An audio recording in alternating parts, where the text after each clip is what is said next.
Bonjour, aujourd'hui je veux partager le récap de l'un des films les plus attendus de 2022, Black Panther 2, Wakanda Forever. Le film commence par les funérailles du roi T'Challa. La princesse Shuri et sa mère, la reine Ramonda, pleurent leur perte. C'est une belle scène et nous voyons les funérailles élaborées du défunt roi de Wakanda. Après cette scène, la reine Ramonda s'assoit sur le trône de Wakanda et elle se rend à une réunion avec les dirigeants mondiaux. Lors de cette réunion, elle dit à tout le monde que ce n'est pas parce que le roi est mort, cela signifie que Wakanda est faible et sans protecteur et permettrait à d'autres de voler le vibranium qui est une grande partie de leur héritage. La porte principale s'ouvre et quelques soldats de Wakanda interviennent avec des mercenaires qu'ils ont arrêtés parce qu'ils ont attaqué l'une de leurs bases et voulaient voler du vibranium. La reine Ramonda souligne que ces mercenaires travaillent pour les dirigeants mondiaux et que leur prochaine attaque sera leur dernière et Wakanda ne partagera plus le vibranium si cela se reproduit. Après cette réunion, les dirigeants mondiaux trouvent du vibranium au fond de l'océan et envoient un navire sur place. Deux plongeurs vont en profondeur et ils trouvent le vibranium et pendant qu'ils l'extraient, leur communication avec le navire est déconnectée. Les gens sur le navire, qui observent du rythme cardiaque de leur plongeur, ils voient que ça monte et après un moment, la connexion est perdue. Ils se rendent compte qu'ils sont attaqués mais il est trop tard. Certains créateurs bleus qui ressemblent à des humains montent sur le navire et tuent tout le monde. Le lendemain matin, la reine Ramonda regarde les nouvelles et voit que l'Amérique tient Wakanda pour responsable des attaques contre leur navire et va voir Shuri et va connaître les nouvelles avancées technologiques. Shuri, qui a travaillé sur le développement d'un assistant AI et de nouveaux costumes pour les combattants, n'est clairement toujours pas sur la mort de son frère et se blâme parce qu'il n'a pas pu trouver le remède. La reine Ramonda emmène Shuri avec elle pour une promenade et ils s'assoient sur la plage de Wakanda. Et ils parlent tous les deux de T'Challa et combien il leur a manqué et que devrait-il faire après lui. Pendant qu'ils parlent, un homme sort de la mer. Il est le chef des hommes bleus qui ont attaqué le navire et son nom est Namor. Il raconte qu'il y a un scientifique qui a inventé un appareil qui peut trouver du vibranium au fond de l'océan et maintenant lui et son peuple sont sur le point d'être exposés et il ne le veut pas. Il veut que lui et Ramonda lui amènent ce scientifique ou il commencera une guerre contre Wakanda. Au fait, il tient T'Challa pour responsable de son exposition parce que c'était T'Challa qui a introduit le vibranium dans le monde. Le lendemain, la reine rassemble tous les chefs de Wakanda et les voisins pour parler de Namor et ils conviennent tous que cet ennemi est différent car il est le premier ennemi qui a accès au vibranium. La reine envoie le général Okoye et Shuri pour aller trouver le scientifique. Dans la scène suivante, nous voyons Ross faire sa course quotidienne et il y a une abeille qui vole devant son visage. Il essaie de s'en débarrasser, mais il se rend compte que ce n'est pas une abeille, mais un robot contrôlé par Shuri. Il suit l'abeille et l'abeille la conduit à Okoye et Shuri. Ils veulent qu'il leur dise où se trouve ce scientifique qui a créé ce détecteur de vibranium et quand Ross les interroge sur l'attaque du navire, ils disent que ce n'était pas eux et ils ne peuvent pas dire qui c'était parce que Namor les a menacés pour les exposer à qui que ce soit. Ross leur dit où trouver le scientifique et ils vont trouver et parler à cette personne.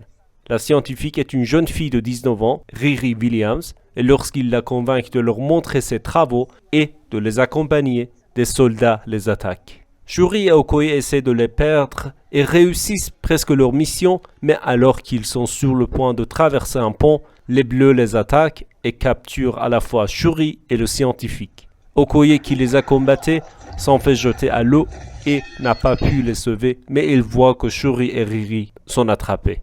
Elle fait le reportage à la reine et la reine ne le prend pas bien. Elle relève Okoye de ses fonctions car c'était Okoye qui voulait prendre Shuri et maintenant la reine, après avoir perdu son fils, perd sa fille. Ramonda va voir Nakia en Haïti et Nakia travaille dans une école maintenant. Elle lui raconte ce qui est arrivé à Shuri et lui demande de retrouver et de sauver sa fille.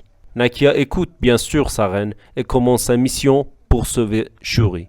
Elle trouve une piste au Mexique et s'y rend. Elle parle à une femme là-bas et la femme lui dit qu'elle a vu des gens bleus puissants qui portent des masques et vivent et respirent sous l'eau. Ensuite, nous passons à Shuri et elle est emmenée chez le roi Namor. Namor raconte l'histoire de sa vie et comment lui et son peuple ont accidentellement trouvé du vibranium et cela a changé leur ADN de manière à ce qu'ils ne puissent respirer que sous l'eau. Il explique également pourquoi il est différent avec tout le monde et pour respirer à la fois dans l'eau et en surface. Et en plus, il a des ailes aux chevilles et peut voler. Après cette histoire, il emmène Shuri dans leur tribu principale et leur ville sous-marine et lui montre. Shuri est surpris de voir à quel point ces personnes sont développées et puissantes.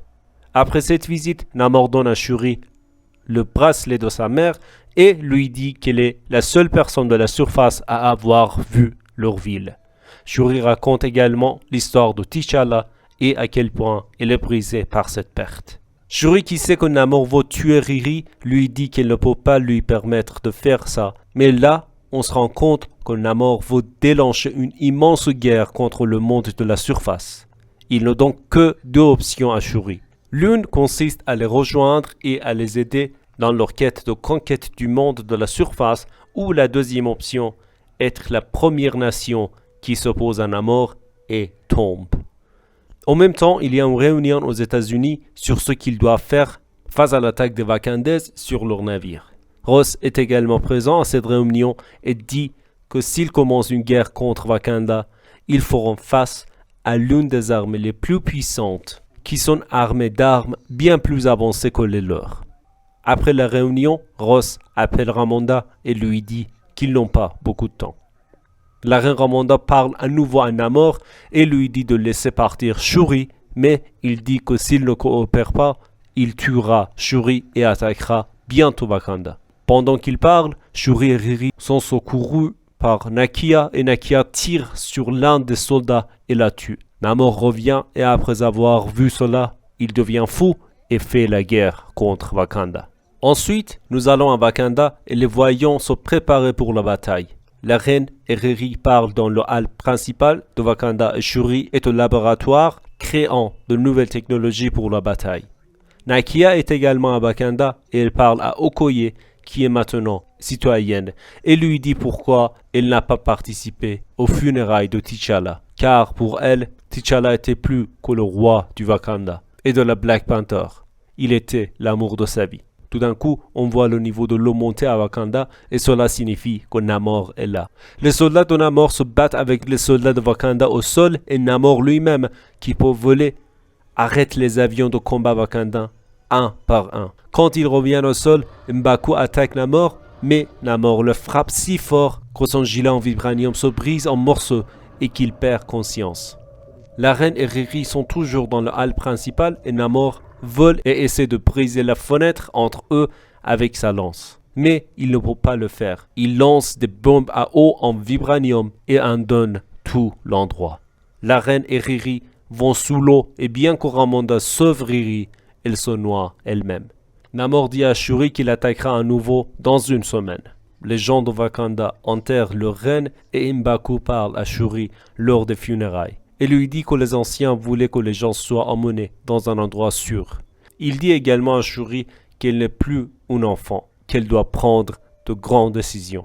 Alors Shuri retourne dans le laboratoire et analyse le bracelet que Namor lui a donné pour trouver un moyen de la vaincre. Pendant ce temps, aux États-Unis, nous voyons Ross visité par son patron et son patron lui dit qu'il sait qu'il était en contact avec la reine de Wakanda et elle l'arrête. De retour à Wakanda, Shuri, Nakia et Riri essaient de trouver un moyen de vaincre Namor. Alors, ils analysent sa biologie pour savoir pourquoi il est différent des autres. Pourquoi peut-il voler ou respirer facilement sous l'eau et en surface? Lorsqu'ils découvrent ce qui pourrait les aider à vaincre Namor, Shuri utilise la technologie qu'elle a tirée du bracelet et l'associe au costume de Black Panther. Elle décide de devenir elle-même la Black Panther. Elle passe par la voie traditionnelle pour devenir la panthère noire et elle réussit et va voir les anciens qui se cachent. Elle leur dit qu'ils ne doivent pas se cacher et qu'ils doivent se battre et elle a aussi un plan. Son plan est de combattre Namor dans un endroit qui n'est pas près de l'eau et cela l'affaiblirait. Elle et tous les combattants de Wakanda attirent Namor et son peuple au milieu de l'océan Pacifique et la bataille finale commence. Les combattants de Wakanda surprennent leur ennemi et maintenant, avec Black Panther à leur côté, ils sont plus forts que jamais. Riri a une sorte de costume d'Iron Man et elle attire Namor loin des autres et quand Namor tombe, un avion le rattrape en l'air et Shuri entre également dans cet avion. Shuri chauffe l'intérieur et Namor qui voit qu'il va perdre sa conscience tôt commence à détruire l'avion avec sa lance et Shuri demande à l'avion de les emmener dans un désert. Leur avion s'écrase mais ils sortent et continuent de se battre. Pendant ce temps, les soldats de Wakanda se battent avec l'ennemi sur leur énorme navire et ils sont presque gagnants, mais l'armée de Namor utilise 2 baleines et apporte des centaines de bombes à eau et les fait exploser sous le navire et le navire est gravement endommagé. Okoye et Annika arrivent avec leur nouveau costume que Shuri a conçu pour eux et ils aident les soldats de Wakanda, mais le combat n'est plus en leur faveur. De plus, Shuri est grièvement blessée et Namor perd sa lance dans Shuri. Shuri a une vision de sa mère et Ramonda lui dit de montrer au monde qui elle est. Elle se motive et arrête Namor et bien qu'elle puisse facilement le tuer, elle épargne sa vie et lui dit que la guerre doit se terminer. Shuri dit que Wakanda protégera Namor et son monde, mais ne les aidera pas et ne leur permettra pas d'attaquer le monde de la surface. Namor accepte ces conditions et Shuri et lui retournent tous les deux sur le navire sur lequel les gens se battaient encore et le combat prend fin.